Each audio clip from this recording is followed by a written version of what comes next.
आज कौमी असम्बली में लीडर ऑफ द अपोजिशन जनाब उमर अयूब खान साहब, जनाब असद कैसर साहब और उनके साथ शरीक वफ़द तशरीफ़ लाए हैं और हमने उनको खुशामदीद कहा है।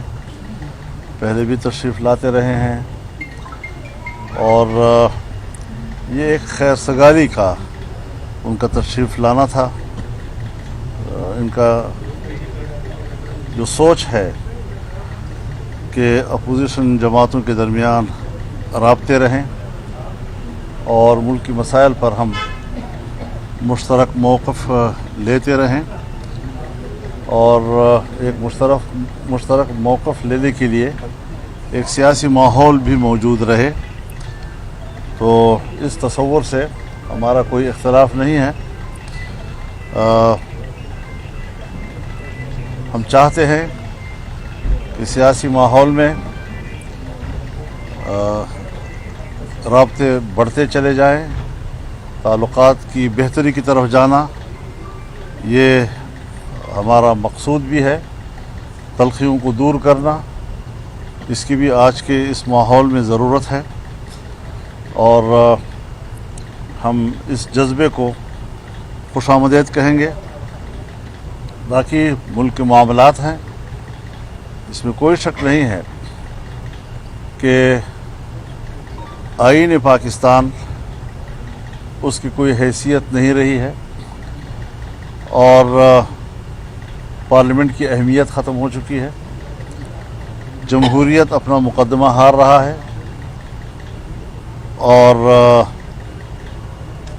दहशतगर्दी के ख़िलाफ़ ऑपरेशन गुज़श्ता 10-15 सालों से चल रहा है, लेकिन मरज़ बढ़ता गया जूं जूं दवा का। उसमें दुगना इजाफ़ा नहीं बल्कि 10 गुना इजाफ़ा हुआ है। अब ये क्या हिकमत अमली है कि बड़े बुलंदबांग दावों के बावजूद वो आम आदमी को अमन फराहम नहीं कर सके। और हाल ही में चंद दिनों पहले कबायली इलाके में जनूबी वज़ीरिस्तान में ड्रोन हमला किया पाकिस्तान की तरफ से और आम शहरियों को शहीद किया गया और एतराफ़ किया उसका, गलती मानी। तो इस किस्म की मनसूबाबंदी के बग़ैर अंधाधुंध किस्म का ऑपरेशन जो आम आदमी की ज़िंदगी को ख़तरों की तरफ ले जाता है, गैर महफूज बना देता है, ज़ाहिर है कि ये कभी भी हमारे लिए काबिल कबूल नहीं हो सकती सूरत हाल। इस वक्त चमन बॉर्डर के ऊपर 6-7 माह से लोगों का धरना बैठा है। जो यहाँ से अहकामात जाते हैं और जो वहाँ पर कदगनें लगाई जाती हैं, उनसे वहाँ के मकामी आबादियों का रोज़गार तबाह हो गया है। कोई मुतबादल रोज़गार भी नहीं दिया जा रहा और बेहंगम किस्म के शराइत आयद करके कहा जाता है कि ये पाकिस्तान की ज़रूरत है और पाकिस्तान का मफाद है। अब ये मामला आगे बढ़ गया है। जनूबी वज़ीरिस्तान का अंगूर अड्डा, वहाँ पर लोग निकल आए हैं। वो अपनी ज़िंदगी चाहते हैं, वो अपना रोज़गार चाहते हैं, वो अपना माश चाहते हैं और कोई उनको मुतबादल निज़ाम नहीं दिया जा रहा। इनको शायद अंदाज़ा नहीं है कि अंग्रेज़ के ज़माने में जब यहाँ पर आरज़ी लाइन ड्यूरन लाइन के नाम से बिछाई गई थी तो वो कबाइल के बीच में सी थी। एक भाई का घर उधर था तो एक भाई का घर इधर था। अब इस किस्म की आबादी जहाँ एक भाई उधर है और एक भाई इधर है, एक दूसरे की आवाज़ पहचानते हैं, घरों से एक दूसरे को देखते हैं और यहाँ से ऐसी किस्म की पाबंदियाँ उन पर आयद करने की बातें की जा रही हैं कि जो सदियों से वहाँ पर मौजूद रिवायात का ख़ात्मा कैसे मुमकिन होगा। बहुत से ज़मानों में इस किस्म की कोशिशें की गई लेकिन वो कोशिशें नहीं कामयाब हो रही। ग़ुलाम खान के ऊपर लोग निकल आए हैं और वहाँ पर इज़्तिराब है। जमरोत के ऊपर लोग निकल आए हैं, वहाँ पर यही इज़्तिराब है कि قدغنیں لگائی جا رہی ہیں عوام کے اوپر، اور ان کو کوئی متبادل روزگار کی طرف کچھ بھی اشارے نہیں دیے جا رہے. تو یہ ساری صورتحال ہمارے ملک کی ہے. ہمارا اس کے لیے فکر مند ہونا ایک فطری امر ہے، اور اس حوالے سے ہم یہ سمجھتے ہیں کہ جو بھی ہمارے مشترکات ہیں پارلیمنٹ کے اندر، ہماری اس پر آواز ایک ہونی چاہیے، اور ملک کے اندر بھی ایک خوشگوار سیاسی ماحول کی طرف ہمیں بڑھنا چاہیے.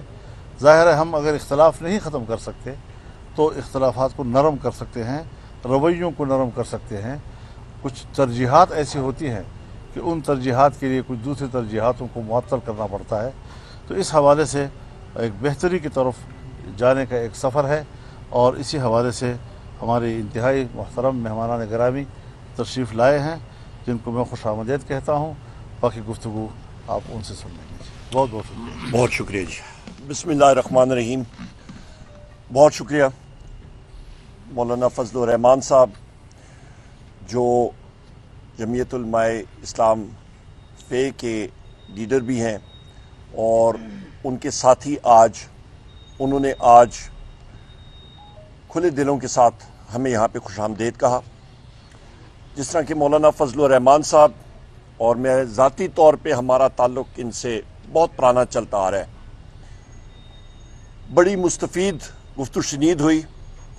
بحیثیت لیڈر آف دی اپوزیشن قومی اسمبلی میں ہم لوگ چاہتے ہیں کہ چاہے وہ جے یو آئی فے ہو، ہماری جتنی پارٹیاں ہوں، تحریک تحفظ آئین پاکستان کے تحت، کہ ہم لوگ پاکستان میں آئین اور قانون کی پاسداری کے لیے ہماری یہ جدوجہد چلتی جائے.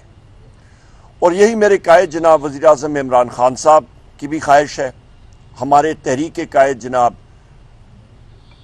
اچکزئی صاحب کی بھی یہی خواہش ہے، اور ہر ایک محب وطن پاکستانی کی بھی یہی خواہش ہے. یہ اس سلسلے کی کڑی ہے کہ آج بڑی طویل اور اچھی گفتگو ہماری ہوتی رہی، اور یہ ہوتی بھی جائے گی آگے. جے یو آئی فے کا اپنا ایک سلسلہ، ایک جلسوں کا سلسلہ چل رہا ہے. تحریک تحفظ آئین پاکستان کا بھی ایک سلسلہ ہمارا اناؤنس بھی کیا ہے، اور اس کو ہم لوگ انشاءاللہ عملی جامہ پہنا کے وہ جلسے بھی پورے پاکستان میں ہوں گے، جس کا شیڈیول ہم نے جاری کیا. کنونشنز بھی پورے پاکستان میں ہوں گے. اہم بات یہ ہے کہ آج پاکستان میں آئین نامی کوئی چیز ہے ہی نہیں. آج آپ دیکھیں کہ پاکستان تحریک انصاف کے دفتر میں آج پریس کانفرنس بھی ہوئی. پریس کانفرنس کے بعد ہمارے ساتھی حماد حضرت صاحب آئے، اور اس کے بعد اسلام آباد پولیس کا دھاوا جو سینٹرل آفس میں بولا گیا، اس کی ہم لوگ شدید الفاظ میں مذمت کرتے ہیں. اسلام آباد پولیس بجائے اس کے کہ رؤوف حسن صاحب کے حملہ آوروں کا تعاقب کریں، جیو فینسنگ کریں، وہ انوسنٹ یعنی کہ بغیر کسی قصور والے شخص کے پیچھے، بے قصور شخص کے پیچھے لگے ہوئے ہیں. اس کی ہم لوگ مذمت کرتے ہیں. اس کے ساتھ ساتھ یہ بھی میں کہتا چلوں کہ چمن پہ جہاں پہ دھرنا ہو رہا ہے، وہاں پہ ان لوگوں کے جائز مطالبات ہیں، اور جس طرح کہ مولانا فضل الرحمان صاحب نے بھی کہا، فلور آف دا ہاؤس پہ میں نے اپنی تقریر میں کہا، میرے ساتھی میرے بھائی اسد کیسر صاحب نے بات کی. ان جائز مطالبات کے اوپر حکومت کو ضرور نظر ثانی کرنی چاہیے، بجائے اس کے کہ پاسپورٹ وہاں پہ استعمال کریں. وہ CNIC میں ہر وہ سیکیورٹی فیچر موجود ہے، اس کے اوپر ان کو اجازت ہونی چاہیے. وہاں پہ مارنگ بلوچ صاحبہ ہیں، ان کی پریس کانفرنس ہونی تھی کوئٹہ میں، ان کو نہیں کرنے دی. اسسٹنٹ کمشنر نے پریس کانفرنس کی جگہ کو سیل کر دیا، پریس کلب کو سیل کر دیا. کیوں؟ وہاں پہ اظہار رائے کی اجازت ہونی چاہیے.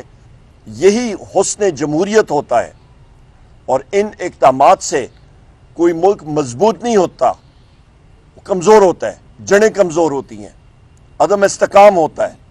اور اس چیز کی ہم لوگ شدید مذمت کرتے ہیں. یہاں پہ پاکستان میں جمہوریت پھلے گی پھولے گی सरमाया कारी आएगी जहाँ पे आपका आइन और कानून की बालादस्ती होगी, वहाँ पे इन्वेस्टमेंट बेहतर होगी, नौकरी के मौके होंगे।